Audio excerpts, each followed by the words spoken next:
Greetings, Dr. Mark Winton here from the University of Central Florida Department of Criminal Justice, and I'm here to welcome you to the course CCJ 6038, Violent Crime and Violent Criminals. What I'd like to do in this brief video is to basically go over the syllabus and mention a few other items that may help you get started. First, I'd like to mention that all of the materials, except the textbook, may be found in the Canvas online environment. So what you want to do is log in through your MyUCF onto the Canvas web courses, and you'll find this course or any other courses you're in, and you click on that. In this course, what you'll do is click to the home page, and you'll find the syllabus on the home page up at the top. And what I'd like to do is basically go over a few items on the syllabus. Let me first mention the textbook, and the textbook right here is Dr.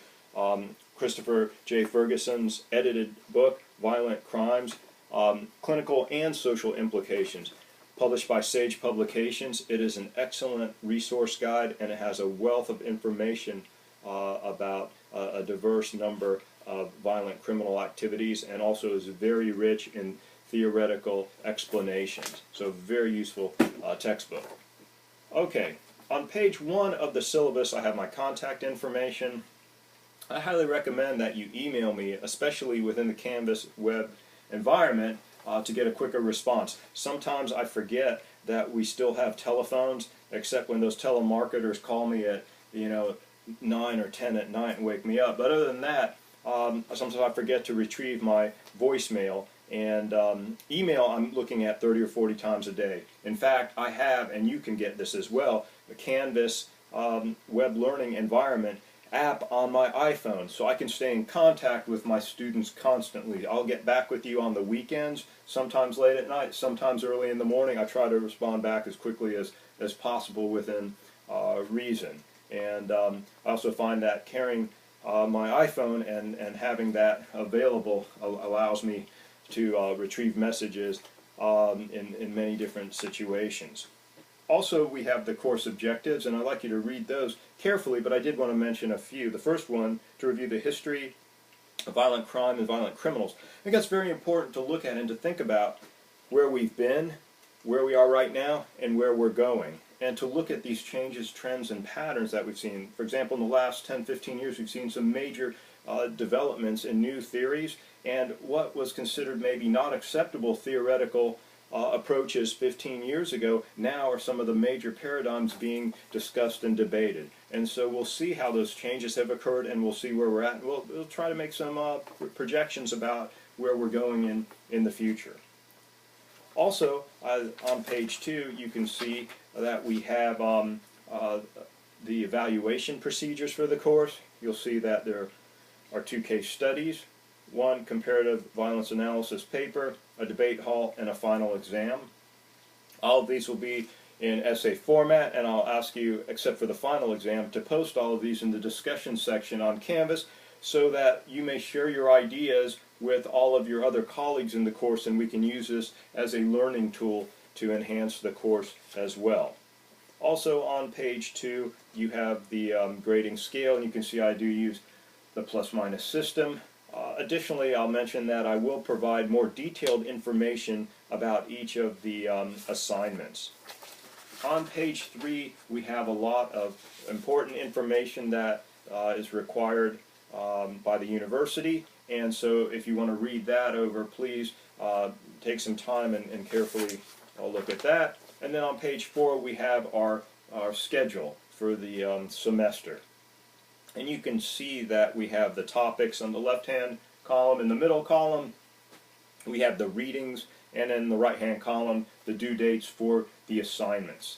You can see that we're starting by really looking at theories of violence, and we'll study different theories ranging from genetic and biochemical to brain injuries to the psychological, the antisocial personality disorder, psychopathological models, basically, and then moving more toward the societal, sociological type model. So we'll look at micro all the way to macro level theories.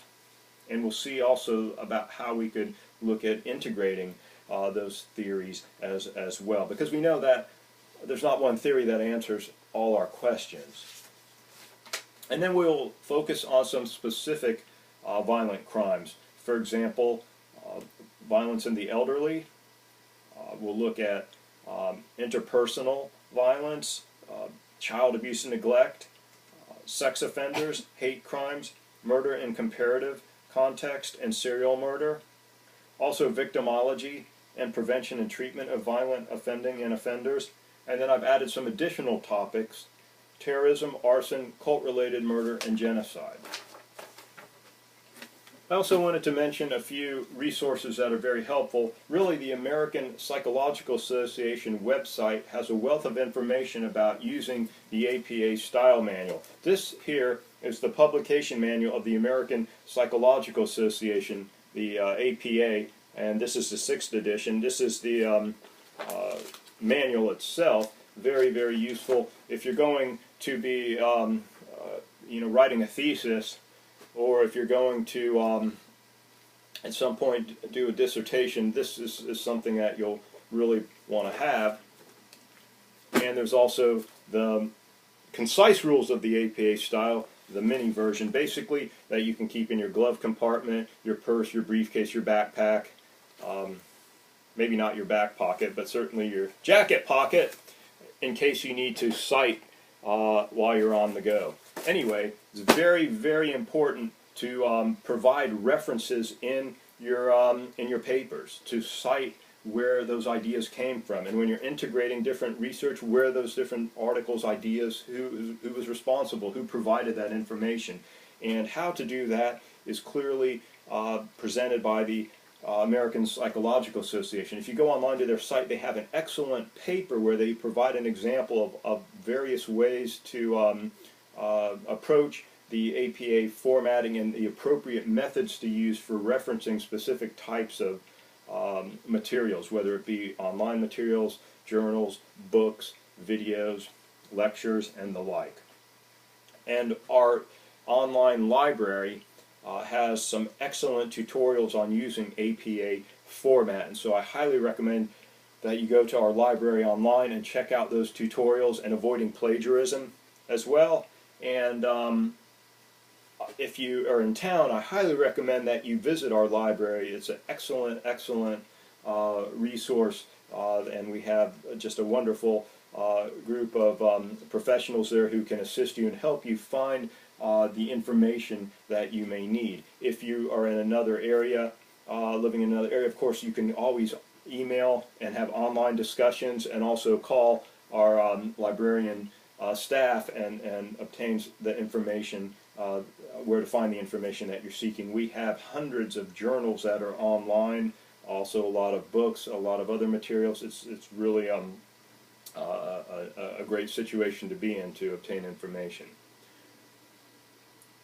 And I think that kind of wraps up what I wanted to do in this brief video. And of course, I wanted to welcome you to the course. My own background is in forensic mental health counseling and sociology, and my areas that I spend most of my time researching are genocide, massacres, torture, and sex crimes. And so that's kind of my background, and I'll post some of my articles that focus on genocide and torture for your review, and also so I can show you how I think about trying to theorize, trying to collect data, trying to make sense of violent crimes and violent criminals, and also show you I've come up with some roadblocks and some issues that I still have to deal with to move my ideas forward, that certainly are flaws in my own theorizing, and I'm working on those and have been for quite some time. So I want to welcome you to the course. I'm very happy that you're here in the online environment. I'm sorry it's not a face-to-face course, but certainly I want to make this the best learning experience that I can, and I hope that we have a lot of collaboration, exchange of ideas, and it's an excellent learning experience for everyone involved. So welcome to the course, and I look forward to working with you all this semester. Thank you.